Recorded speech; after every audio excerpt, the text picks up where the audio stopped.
Alors sauf quelques rares exceptions, il n'est pas difficile d'admettre que les combats représentent une part plutôt cossue au sein de ce loisir qu'est le nôtre. C'est d'ailleurs ce dernier qui justifie majoritairement l'emploi de règles et de diverses statistiques répertoriées dans les grands livres de règles afin de faire office d'arbitre impartial quand vient le moment, tout simplement de devoir départager qui c'est qui gagne, qui c'est qui perd dans une joute. Livre de règles qui est évidemment appuyé et validé par le MJ, bien évidemment. Seulement voilà, une telle prépondérance peut très vite rimer avec redondance si l'on ne consacre pas un peu de temps afin de donner un brin d'unicité à chacun de ces affrontements lorsque l'on est maître du jeu. Mais comment faire donc pour varier les plaisirs en matière de bagarre dans nos jeux de rôle? Eh bien justement, comme d'accoutumé avec cette série de vidéos, voici quelques conseils appuyés par une scène de film afin de pouvoir savoir comment peut-on faire pour améliorer nos scènes de bataille en jeu de rôle. Sans plus attendre donc, laissez-moi tout d'abord dans un premier lieu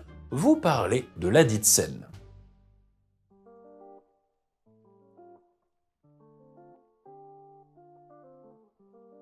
Alors vous avez sans doute tous déjà vu le premier opus qui retraçait la bataille des Thermopyles ayant imposé 300 courageux Spartiates face à une armée colossale de Perses en pleine Grèce antique. Eh bien sachez qu'il y a eu un deuxième opus, un peu certes passé sous les radars médiatiques, et qui, peine un petit peu à arriver à la cheville de son prédécesseur, mais qui ne demeure pas pour autant à bazarder à la poubelle, offrant malgré tout quelques scènes plutôt bien sympathiques, tout en tentant de ne pas faire trop bis repetita avec celui qui l'a précédé. Parlons maintenant de la scène, qui n'est autre que la scène d'introduction du film. Cette fois-ci, l'on suit les Grecs dans leur contre-offensive face à l'avancée des Perses suite à leur victoire douloureusement arrachée à Léonidas et ses Spartiates. Et la première scène du film nous présente donc la bataille de Marathon, menée par Thémistocle, qui a guidé les Grecs lors d'une attaque surprise sur les Perses dès leur débarquement sur leur rivage. Une manœuvre certes osée de par le sous-nombre des Grecs, mais qui se révélera payante à cause de la fatigue des Perses suite à un long mois de voyage en haute mer. En bref, une belle scène d'introduction qui donne le ton pour un autre film illustrant les exploits de guerriers courageux dans de multiples batailles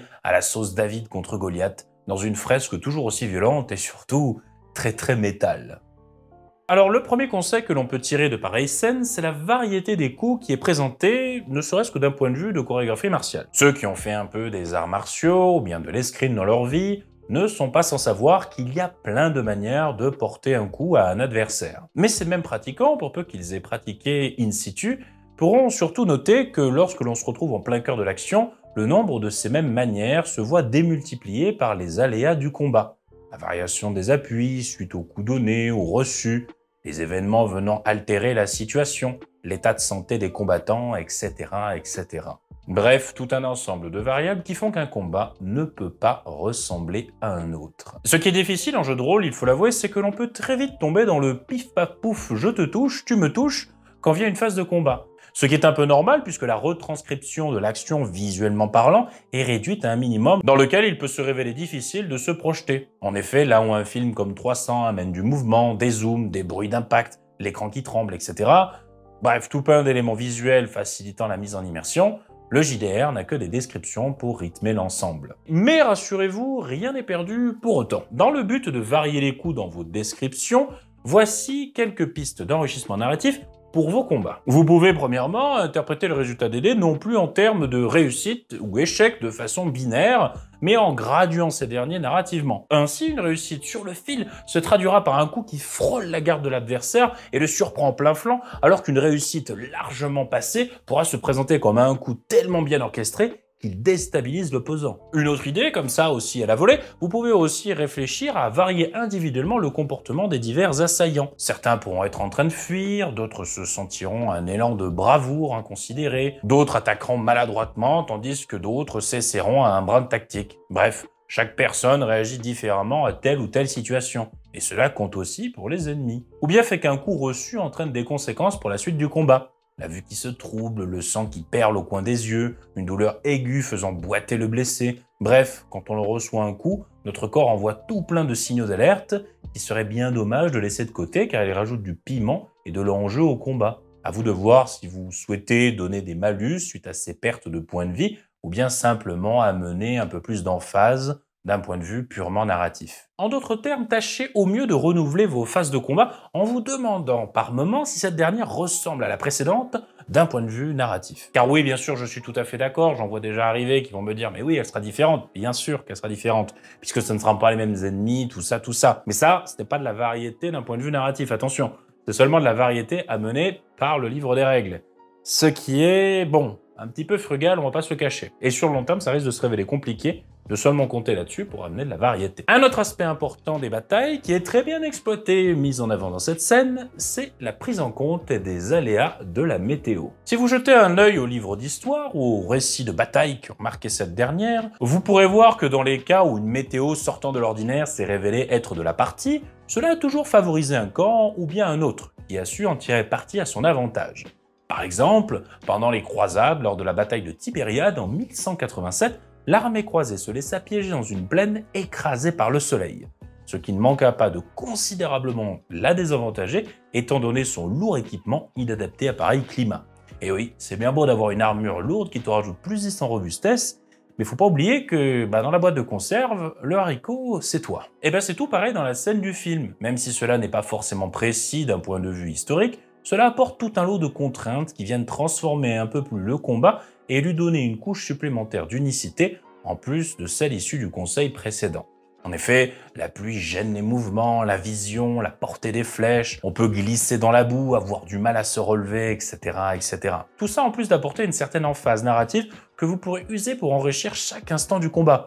Car dans la scène du film, au-delà des simples changements apportés par la météo, cette dernière sert aussi la cinématographie de ce qui se passe à l'écran. Et par extension, il pourra en être de même dans vos descriptions. Dites-vous que si vous rajoutez le facteur météo, cela pourra être de nouveaux détails que vous pourrez relever dans votre narration. Vous pourrez par exemple parler de la sensation poisseuse de la boue sur les vêtements après une chute, l'engourdissement au niveau des jambes à cause des semelles engluées par la boue, la vapeur qui émane des épidermes bouillonnants des guerriers encore debout, etc., etc. Bref, vous l'aurez compris, n'oubliez pas l'influence du climat dans vos batailles, que cela soit en termes de malus-bonus ou bien narrativement parlant, c'est vous qui voyez. Alors c'est un aspect primordial des films de la série 300 et qui a contribué à rendre célèbre le premier opus de la série, celui de faire des slow motion, des mouvements ralentis en français. Donnons alors cet effet de rythme qui vient donner un certain esthétisme à la violence à mener à l'écran. Mais bon, ça, il a complètement craqué le youtubeur à la le fada puting.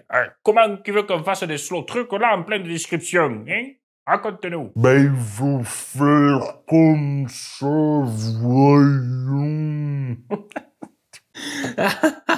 Non, évidemment, je plaisante. Comme tu veux que c'est marrant en vrai quand même, on va pas se le cacher. Bon alors, comment qu'on fait pour faire des ralentis en description, plus sérieusement? Traditionnellement, ce que l'on fait en JDR, c'est de demander au joueur ce qu'il souhaite faire, de lui demander de lancer les dés et de dire si ça passe ou pas avec une description comme ça. Et bien plutôt que de commencer à décrire ce qui se passe après le lancer de dés, pourquoi ne pas commencer avant ce dernier? En effet, une fois que le joueur vous a divulgué son intention, mettez-la en scène, avant même de lancer les dés. Attardez-vous sur les détails, comme si vous faisiez des zooms sur ces derniers au ralenti, alors que normalement, on n'aurait pas le temps de les déceler à vitesse normale. Parlez de la vibration de la lame dans l'air, le crissement des semelles sur le sol, les échanges de regards entre les deux opposants à travers leurs casques respectifs. Bref, il y a pléthore de choses à relever dans une scène avant même qu'un coup réussisse ou échoue. Et c'est ce qui va représenter justement le climax de votre description, ponctué de surcroît par le jet de dés du PJ qui décidera de l'issue de cet instant décisif que vous aurez construit en quelques phrases. Bien évidemment, ne faites pas des slow motion descriptifs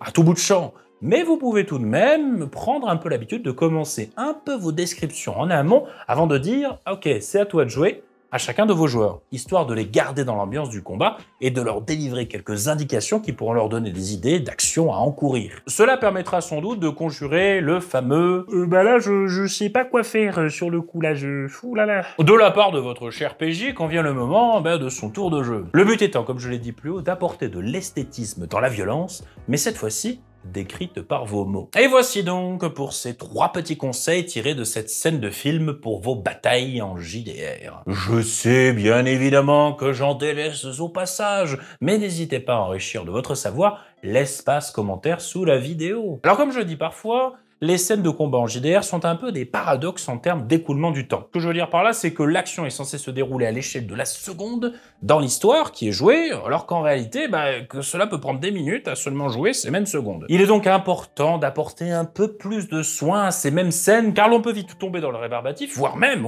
sortir de l'histoire narrée pour ne plus se concentrer que sur la froideur placide des résultats amenés par les dés. Bref, n'oubliez jamais que c'est avec vos descriptions que vous pourrez faire vivre des scènes incroyables à vos joueurs. Et pour ce faire, l'on n'a jamais fini d'apprendre et d'élargir son répertoire en la matière, que ce soit avec des films, des livres, des jeux vidéo ou d'autres productions créatives diverses et variées. Et oui, n'en déplaise aux vétérans, on n'a jamais tout vu et tout appris. Et pour finir cette vidéo, comme le dit si bien le Dalai Lama, quand tu parles, tu ne sais que répéter ce que tu sais déjà. Mais lorsque tu écoutes, tu es en mesure d'apprendre quelque chose de nouveau.